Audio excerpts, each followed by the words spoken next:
Welcome to Football with Cheese.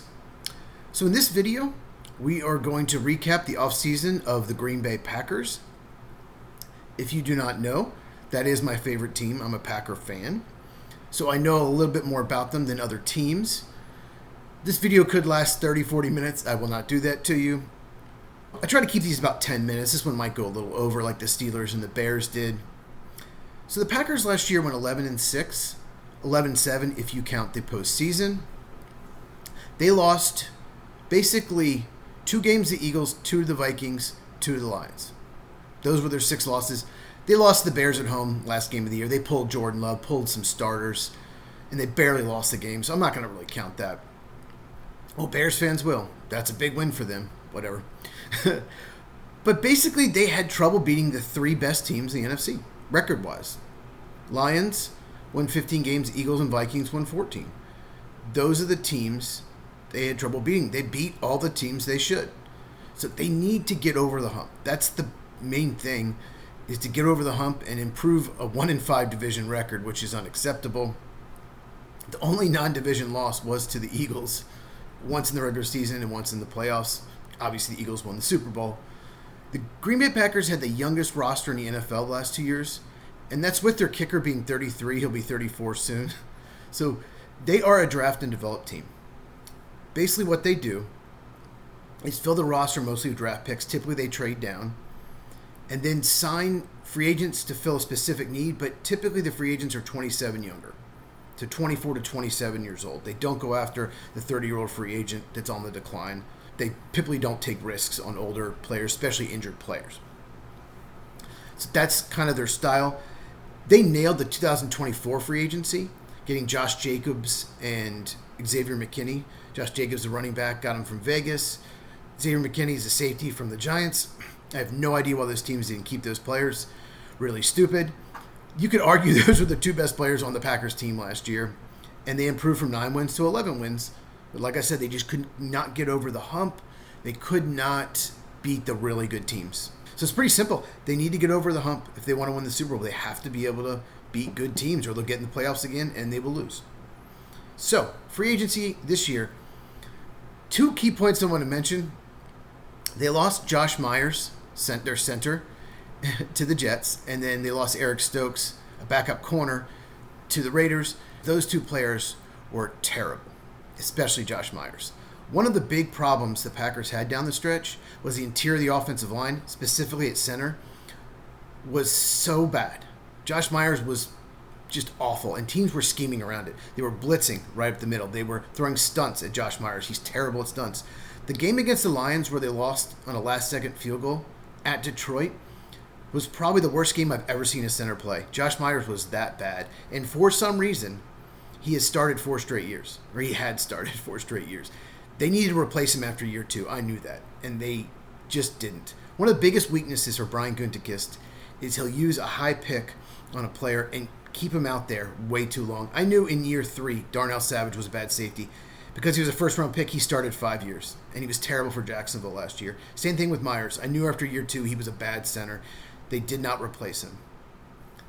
And Eric Stokes, the first-round pick in 2021 draft. If you want to see a bad draft, Google Packers 2021 draft. Since I've been covering the Packers, it's the worst draft they've ever had. They only got like backup linebacker out of it, who they re-signed this year and probably shouldn't have. In the 2020 draft, they were bad too. They got Jordan Love and nothing else. Good thing they got Jordan Love. Those 2 drafts are one of the reasons why they're the youngest team in the league, and probably one of the reasons why they aren't as good as the Eagles or Lions or maybe Ravens or Bills, Chiefs, teams like that. They're a notch down. They also released Jair Alexander, cornerback. I'm not going to go over that too much here. I made a whole video about it. I will link it in one of these boxes at the end. But it was just time to move on. He's just not the player he used to be, and he's rarely healthy. He only played 7 games each of the last 2 years. They also signed Aaron Banks to play left guard. They're moving their Pro Bowl left guard, Elton Jenkins, into center. Now, Banks has not been a great player. He's been above average in his career, but he's a good run blocker. And the Packers are switching to more of a gap scheme from a zone scheme. 2 years ago when they had Aaron Jones, they were primarily a zone blocking scheme. But they're transitioning to a gap scheme because that really fits Josh Jacobs' style of running. They're trying to get more physical. I think it's part of watching what the Eagles did. They're trying to get more physical up front too. And they drafted a left tackle who's more physical in the second round. More on that in a second. They also signed Nate Hobbs, who's only 25 years old, free agent, a corner from the Raiders. I really like this move. He can play inside or outside. Fits Jeff Hafley's scheme, but he's not as good as John Alexander in coverage. Nate Hobbs, to me, is your third best corner on a championship team. They have a bunch of guys that are number 3, number 4 corners. So they better hope that the front 7 plays better than it did last year. They have really good safeties, but corner is definitely their biggest weakness. In the draft, they went offense heavy. They didn't take a defensive player until day 3.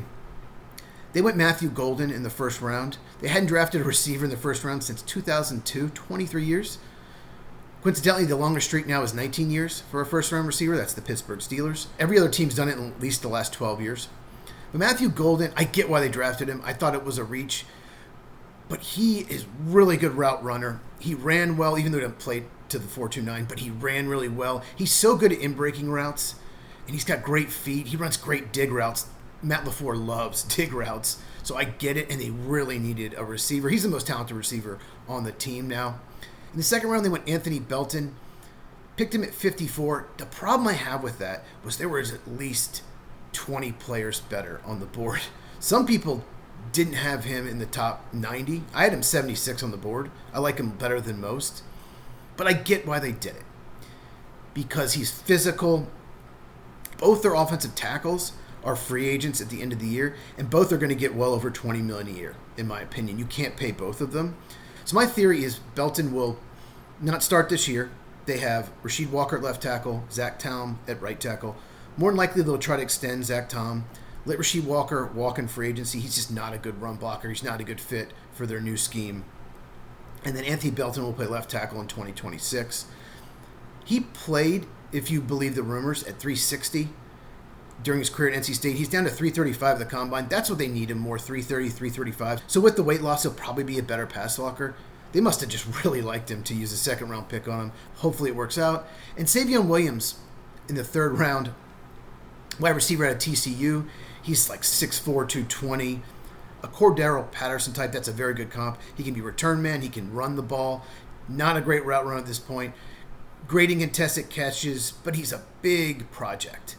More than likely, they'll use him as a gadget player in the Wildcat and jet sweeps because his tackle breaking percentage was better than Ashton Gianti and Cam Scadaboo. Small sample size. More than likely, he's going to play more running back and maybe red zone because he's good at contesting catches and he's tall. Just thought he was more of a fourth rounder. Just want to mention 2 more players. Baron Sorrell, they took in the 4th round, edge rusher. He's a guy where his ceiling's probably a number 3 edge rusher, but his floor is a number 4 edge rusher. So he's going to make the team. He's going to be a good backup. Really high character. Love that pick. And then Colin Oliver in the 5th round. He's an edge rusher from Oklahoma State. He's undersized, but he's really talented, really athletic. Their defense was built around him, and when he got hurt, their team collapsed. It was awful. Their defense collapsed. He might have as much upside as any pass rusher on the Packers minus Rashawn Gary. He's that talented, but he is undersized. He's designated pass rusher only, but I really like those 2 picks. Undrafted free agent, I'm going to go with Nazir Stackhouse. He's a nose tackle from Georgia. I think he's going to make the team. If you've been watching these videos, when I mention undrafted free agent, it's a player that I think very, very likely makes the team. I thought Stackhouse would be more of a 5th or 6th round pick, but maybe because he's got narcolepsy and fell asleep in meetings, maybe that's why he wasn't drafted. He's not much of a pass rusher either, but the coaches went to bat for him, so I'm really surprised he wasn't drafted. Important players. Obviously, Jordan Love, the quarterback, wasn't as effective as the year before, stat-wise, but the offensive line wasn't as good. The interior of the offensive line. Josh Myers, the center, Sean Ryan, the right guard, were big weaknesses. They have upgraded center with Elton Jenkins moving over and signing Aaron Banks. So the offensive line should be better. So I'm expecting a big year with Love. They obviously added those 2 receivers in the draft. Elton Jenkins, I just mentioned, moved from guard to center. He wants a new contract, though. So I don't know what will happen. Typically, guards get paid a little more than centers, so I don't know what he's trying to get. He's got 2 years left on his deal. Doesn't really have a ton of leverage, but it's not good if your new center's not in camp. I'm going to mention Jaden Reed, Romeo Doubs, Dontavian Wicks. Those are three wide receivers that have all shown flashes of being maybe a number 2 receiver. And they've also shown flashes of being the number 6 receiver. Inconsistent, especially Wicks and Reed with drops. And Romeo Doubs, other issues. I'm not going to get into it. And their number 1 receiver from last year was Christian Watson. He tore his ACL in January. He won't be ready till at least mid-season, maybe late season. One of the main reasons is probably they drafted Matthew Golden. On defense, I want to mention Kenny Clark, and I said Rashawn Gary earlier. They both had down years. If Green Bay wants to compete for a Super Bowl, those two players need to step up and play like they did in 2023. Edgerrin Cooper was a second-round pick last year, had an amazing rookie season. If he played more snaps, he might have won Defensive Rookie of the Year. More than likely, he's a Pro Bowl this year and could be one of the best linebackers in the NFL. He's that good. Xavier McKinney, I mentioned him. He's one of the best safeties in the NFL. Had a really good year, his first team All-Pro. Before I do breakout players, I just want to mention these two players. They need to step it up. And that's Carrington Valentine, the corner. He was a 7th-round pick in the 2023 draft. He looked like an absolute steal, looked like a future starter his rookie year. He didn't play as well this past year. He's an outside corner. He needs to step up with Jair Alexander being released. If he does, then they can put Nate Hobbs in the slot where I think he's better. So hopefully he steps it up. And then Devontae Wyatt, defensive tackle, was a first-round pick 3 years ago from Georgia. The Packers just picked up his 5th-year option. He has shown flashes. He got off to a great start last year and then got hurt and was never the same. But he's talented, really good interior rusher when he's healthy. Bo Melton, if you don't know who Bo Melton is, he is a wide receiver, one of the best wide receivers down the stretch in the playoffs in the 2023 season. Didn't play as well this past year, but he's a very good special teamer. The reason I bring him up is he was playing corner some at minicamp. And some of the Packer writers were talking about him like they're going to use him like Travis Hunter both ways. I don't think so. To me, after drafting 2 receivers in the first 3 rounds, I don't think he's going to make the team. And they want to see if he can play corner. His brother's a corner for the Cardinals. He's built like a corner. He's an undersized receiver. So maybe he can play corner and make the team that way because he is a good special teamer. We'll see what happens. Breakout players, I'm going to do 2 of them. I'm going to do 1 offense, 1 defense. On offense, you got to mention Tucker Kraft. He's been in the league 2 years now. Really athletic tight end, underrated blocker. He led the NFL in yards after catch for a tight end. So I don't understand why I don't feature him more. He could double his production. He needs to be the number 2 or 3 option in this offense at least. Maybe number 1 option because he's athletic, because he's talented. And then Evan Williams is a rookie safety last year as a 4th-round pick. He was playing great the first 6-7 games and then got hurt and was never the same. But if he can get back to that, they're going to have a really good safety room with Williams and McKinney. So their outlook, I could see them winning 10 games with a real tough schedule. I could see them winning 14 games if everything aligns. This is a talented roster. The offensive line is better. They have a good defensive coordinator in Jeff Hafley. If players like Kenny Clark and Rashawn Gary return to form, if the cornerback room isn't a liability, they could win 14 games. But I could see them winning 10 and finishing 3rd place. So comment down below. What do you think of the Packers? Do you think they're closer to a 10-win team or a 14-win team? Do you think they're a Super Bowl contender? If you enjoyed this, give it a thumbs up. If you haven't subscribed, please do so now. Enable alerts so you never miss a video. If you have not, check these out. Share this with anyone who loves football as we continue to grow Football with Cheese, although we cover all 32 teams. I might talk about the Packers a slight bit more than the others. And we finish the NFC North recaps with the Detroit Lions, and that will be out tomorrow. See you in the next one.